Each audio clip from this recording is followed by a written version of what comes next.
It's pumpkin season in Half Moon Bay.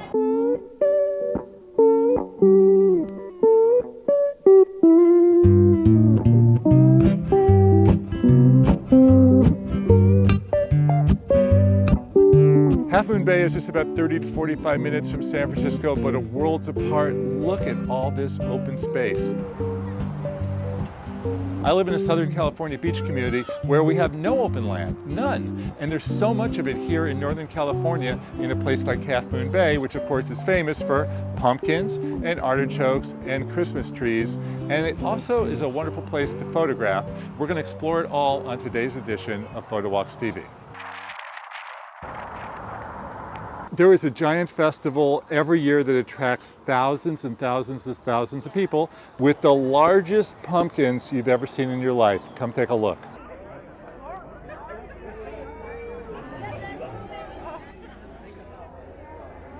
Obviously, since this is PhotowalksTV, I got to tell you, there's a lot of great photo ops here in Half Moon Bay, which we're going to get into in a minute. But first, I have a burning question. What is it about Half Moon Bay and pumpkins? Is there something magic in the air?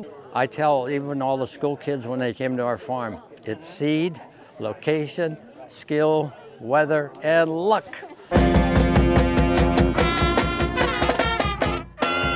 Everything has pumpkins here. Everything. You see pumpkins on the side of the road. You see them on cars. You see them in every window of every store in Half Moon Bay will have pumpkins painted on them. Beyond pumpkins and the big festival, let's photo walk starting in the cute old downtown, which is chock full of bakeries, cafes, shops, and the like, before we move on to Photo Central by the beach. For photos, I met up with my friend, the local photographer Chris Warner-Carey, to show me around, and he identified key photo spots anyone coming to town should explore. But first, I asked him to define the photo images that would instantly come to mind when you say the words Half Moon Bay. It's going to be a field with pumpkins and open space and the waves crashing. And there's more, of course, which is why Chris and his wife Lisa wanted to show me several of their favorite beaches in the area. All right, so this is Poplar Beach? Poplar Beach, it's the city of Half Moon Bay, one beach that they maintain and have access to. It's a very popular beach. Popular is popular because it has easy beach access. There's lots of other beaches on the coast, but sometimes getting from the parking lot to the beach is a real challenge. And how is it for photos? Just about anywhere along the coastal trail, there's something beautiful to photograph. You have, of course, the ocean and the beaches, but there's also places where you're more into some of the cypress trees. Are those horses? Yes. Yes.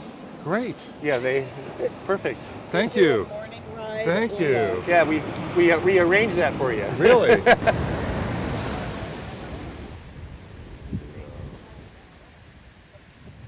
Top 5 photo spots. Surfers Beach, watching the surfing action is great. Pigeon Point Lighthouse is wonderful vistas. Montera Lighthouse, it's a smaller lighthouse, but great views as well. The Fitzgerald Marine Preserve is a reef that's exposed at low tide. You walk out there, great, amazing photographs of the aquatic life. But anywhere along the coast, there's going to be plenty of places to pull off and get just an amazing panoramic view of the Pacific with birds. I never get bored photographing here, and I'm out 3 or 4 mornings a week. It's often foggy in Half Moon Bay, which can be both challenging for the photographer and a blessing. People pictures look fantastic in the fog. Fog is, you just learn to live with it. You just learn to know the patterns. The typical pattern is it's going to be foggy overnight. It's foggy in the morning. It typically burns off by 10 or 11. A sunny afternoon, the fog comes back in 4 or 5. That's the typical summertime pattern. The winters can be dreary and rainy with nice days in between. So if you don't mind being out of doors and getting damp once in a while, it's still a wonderful place to be photographing. We'll show you several tips for photographing the lighthouse, but first, a word from our sponsor. I've been taking hundreds, if not thousands of photos here in Half Moon Bay, and I can't wait to get home and see them waiting for me on my computer and tablet, as well as my phone. That's the beauty of Mylio, is it takes all of your photos and puts them into one central location. Again, your computer, your tablet, your phone, whatever device you have. Now, sure, you could do that with Apple's iCloud and Google Photos, but I bet you'd be getting constant nag messages that you're running out of room and would need to spend more money. Mylio has a monthly subscription fee. You're not about to run out of room as long as you have space on your hard drive. Check out Mylio's unique twist to cloud backup with the free 30-day trial at mylio.com. And now, back to Half Moon Bay. Okay, so this is the spot. This is the. It's great for cameras, not as good for smartphones, though. I'm going to use the telephoto on the iPhone, and I think it'll look pretty good. So we're going to go up here and get it? Uh-huh. Okay, so you have photographed this lighthouse a zillion times? Yes. Okay, and the secret to getting a good shot of the lighthouse? The secret to getting a good shot of the lighthouse is be on the right side of the lighthouse. People's natural inclination is to get a little too close. Back up a little bit, you get the perspective. You get the nice with the ocean in the background and the ocean in the foreground and the lighthouse. And a lot of people have been posting shots of the lighthouse with the Milky Way behind it. Yes. At this time of year. So if you've done that shot before? I have. And you come here at what, 9 o'clock at night? No, 3 o'clock in the morning. Oh, 3 in the morning, Yes, okay. okay. Just depends on the time of year where the Milky Ways are lining up. And for that shot, you can get much closer. So now we're right in front of it. Yes. All right. I think for the smartphone folks, this is going to be the place to go. This is going to be your shot. It's the shot. Do you know that picnic tables are fantastic for photography? Yes.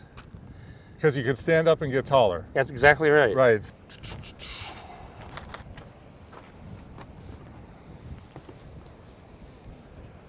I eliminated some of my distractions. A cleaner background. Adding color to your background is a really simple thing. There are many apps that can do it. I gave this app Bazaart a try. It sells for $40 a year. But with just a few clicks, by removing the background and then choosing either colors or clouds or various other tools are there as well, you can get something that looks like you shot in bright sunlight. And so once I put in the clouds, then I moved it around. I blew it up a little bit so that it would look more natural. And I couldn't be happier with the results. What do you think? Lisa also brought me to the Fitzgerald Marine Reserve, which is just out of town, 180 acres of hiking trails and tide pools. As she explained, the Tunnel of Trees is a really popular spot for local photographers taking engagement shoots, so we had fun doing portraits ourselves. Finally, Lisa and Chris both work at the Community United Methodist Church, which is this beauty of a building that's on the National Registry of Historic Buildings, and it was built in 1872. I couldn't leave town without capturing this beauty with an aerial view. So long, Half Moon Bay. Can't wait to return.